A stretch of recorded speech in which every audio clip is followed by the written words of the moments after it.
பிரகாரம் சுற்றின்னு வருவோன்னா அந்த இடத்த எம்பெருமான் நடமாடுற இடம் அது.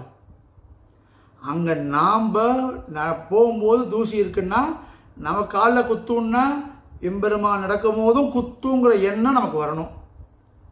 க்ளீன் பண்ணுறவன் பண்ணுறான் பண்ணல அது நமக்கு அவசியம் இல்லை, நாம் அதுக்கு போகல. முதல் விஷயம், இந்த சரீரம் கொடுத்த எம்பெருமானுக்கு நம்ம கைங்கரியம் பண்ணணும். பக்கத்தில் இருக்கிறவா கைங்கரியம் பண்ணுறாளா பண்ணலையாங்கிறது நமக்கு அவசியம் இல்லை. நாம் எம்பெருமானுக்கு கைங்கரியம் பண்ணுறது தான் நமக்கு தேவை. ஒரு குப்பையை எடுத்து போடுறதுனால நம்ம ஒன்றும் குறைஞ்சி போட போகிறதில்ல.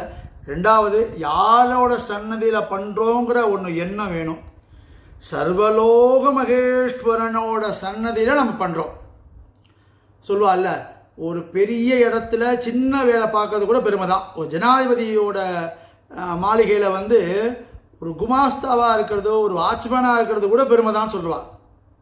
நம்ம இங்கே இது ஒரு லௌகிக எக்ஸாம்பிள், அதை அப்படியே விட்டுருங்கோ.